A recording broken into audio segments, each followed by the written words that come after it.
Hi there, it's Newstalk's Jess Kelly here. Today's podcast is brought to you by PwC Ireland. Their latest Workforce Hopes and Fears survey explores how Irish workers are adapting to the AI era and what businesses must do to succeed. While AI adoption in Ireland is growing, only 43% of employees used AI in the past year compared to 54% globally. Among those using AI, the benefits are clear, with over 2/3 reporting higher productivity. Curiosity outweighs fear, but trust gaps and unequal access to upskilling persist. While technology is a key ingredient for bottom-line success, business leaders need to consider the human side of AI adoption around trust, upskilling and motivation that will empower an AI-ready workforce. Discover how PwC Ireland can help you prepare your workforce for the AI era. Explore the full survey at pwc.ie and start building confidence and capability today. Now, enjoy your podcast. The Pat Kenny Show with Aviva Insurance on Newstalk. In 2016, former RTE2 presenter Niamh Devine set out backpacking in Asia. But following a sexual assault, she went straight to Australia. There she found herself having to return to Ireland with what she thought was a medical, physical issue. Since then, Niamh has been on a journey leading her to learn about what are called somatic illnesses and becoming a mind-body mentor and somatic-based practitioner. And we'll find out what all of that is because Niamh is on the line. Niamh, good morning and welcome. Thank you, Pat. Now, let's talk about your, I suppose, wanderlust at a certain point in your life. I got to get out of here. I got to do something. I got to see the world. Yes, I mean, I was working in television and I had been for a couple of years, and there was something in me asking for more, and I wasn't sure what that was. And so I just needed a break. So I decided to go backpacking. Now, your backpacking ended up with a terrible thing happening in Southeast Asia. You were not going to go there. But following that, you went to Australia. Yes, I did, because I had a visa to go there. So it was in the time a next logical step for me in a time where I wasn't really thinking clearly because I had just experienced a horrific assault. And so I tried to keep going. And I found myself on a strawberry farm picking strawberries. And when I stood up, I had a dead foot. And I thought that the sensation would return, just like anybody else or any other time I've gotten a dead foot. But it never did. I was waiting, hours, days. And after about 2 weeks, I decided that I had to come home to Ireland to see medical professionals. So you were effectively numb from the knee down in this leg. You presumed you'd done something, whether it was as you squatted picking strawberries for hours and hours on end, that you'd done some damage to yourself.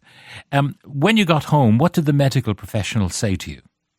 I couldn't get any conclusive answers. The best guess was it's probably nerve damage and it will probably last for a year or two. But that really frustrated me because it was probably, there was no definite. So how am I meant to trust a diagnosis such as that, and I'm thankful that that's what was said to me because it left the scope open for me to allow other pieces of information to come to me. And it was actually, my 30th birthday was coming up, and I went to a Buddhist meditation center. I'd never meditated before in my life, but this place was recommended to me as a great place if you just wanted to go away and be on your own. And it was when I was sending forgiveness to the two men who had attacked me that my upper left leg twitched, which was the only part of my leg that I could feel. And something in me took notice. And the next day I sent it to them again. And my upper left leg twitched again. And the word psychosomatic dropped into my head. Now, I had never had any kinds of experiences like that before, words dropping into my head. And I had never heard of the word psychosomatic. So it's not somatic, it's psychosomatic, which means that it is although it's very physically real, the pain is real, the dysfunction is real, the numbness is real, it's caused by the mind. So the root is psychological. Yeah, and we often hear about people who are, hypochondriacs who believe they have something. It's not the same as that, but the psychosomatic idea is that your mind actually can do things either to make you feel ill or make you better. Well, yeah, make you better. I mean, then you're talking about the placebo and nocebo. But in this instance, for me, I had experienced a big trauma and I didn't know how to deal with it. And so I kept moving forward. And eventually it came to a point where my body was like, this is too much. Yeah. She needs to look at this. So then the body presents something to you. And in effect, it's far easier for me to cope with something physical than it is to cope with something emotional, like that greater emotional pain. So it took this self-responsibility on my part to go, okay, I am going to address what is lying beneath the physical manifestation of that greater emotional pain. Now, you decided that you would forgive, and you distinguish forgiveness is not condoning. Forgiving is not condoning. It is forgiving those people who have literally trespassed against you. Yeah, for me, forgiveness is a hard one for a lot of people, and I think it's because of the approach that's taken or whatever knowledge is out there. But for me, I was able to come to that place, understanding that forgiveness is releasing myself. It means that I don't have to carry the pain and the anger every day. It means that I'm not condoning the actions. It's not saying that I want to continue a relationship with these people, but it is an understanding that for people to do the things that they did, something must have happened to them somewhere along their lives, whether it was just through ignorance and living in an ignorant way or something much more sinister. But whatever it is to make those choices, it's not a good life. And from that place, I can offer compassion. And can you tell me how complete your relief was then from this dead leg? So I had the crazy idea to talk to my brain, because I understood that the brain is the control center of my body, right? It controls all movements and sensations, of which I had none. I had lost total function of my foot and numb from the knee down. So I decided to ask my brain for my foot back. First, I told it how angry I was, so I got all that emotion out of my body. Then I thanked it, understanding that it was minding me in the only way it knew how, giving me something else to put my attention on instead of the greater emotional pain. And then I asked it for my foot back. But I knew it wasn't going to just give me my foot back, because there's a reason why it's holding it there. So I said, okay, if you give me my foot back, I will deal with the emotions. And that all happened in an evening, maybe over the course of 30 minutes, having this conversation with my brain. I went to sleep. The next morning I woke up and I had full use of my foot. This is after 4 months of dysfunction. I wake up after this conversation with full use. Now, it wasn't the end of your troubles, because another pain developed, which you then had to deal with on the same basis. Yes, excellent. Thank you. So I was doing very well, and I thought, maybe I don't have to deal with the emotions I've buried beneath. My foot's in perfect working order. So a few days later, I went for a big walk, and big walk, about 5 kilometers, was something that I would easily do before.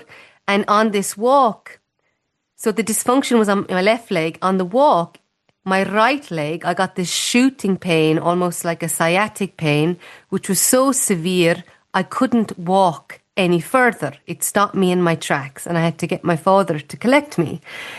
And I was devastated, because I had just solved this thing that I had for 4 months, and now I have another issue. And after I was brought my mind to a place of clarity and calm, again, I considered, oh my God, my brain is checking in on me again, because I haven't followed through with my promise. And so I repeated those 4 steps, which I just spoke to you, in terms of releasing the emotion, thanking, requesting, asking for that deal. and instantly the pain vanished.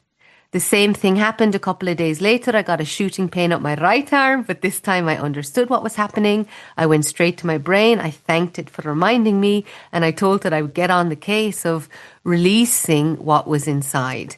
And then my journey really began. Now, you have become a mind-body mentor and somatic-based practitioner, so you can actually help people to learn the techniques that released you from your discomfort and pain. Yes. So this is what I've been doing for the last number of years. And it doesn't have to be something associated with trauma. It's these reoccurring issues or long-standing issues that they haven't been able to find any relief from in the conventional methods of approach. So I've had people come to me with chronic fatigue, with breathing issues, with allergies to mold, like the entire spectrum. And once we start to approach it from a listening to your body, a somatic sense, these begin to relieve. Now, it's not just releasing the tension, releasing the stress from your body, but it's also changing what thoughts you are telling yourself. So if you have a story that's constantly replaying, or if something is bothering you today in life and you don't have the capacities to deal with it in this moment, your body is going to express that for you.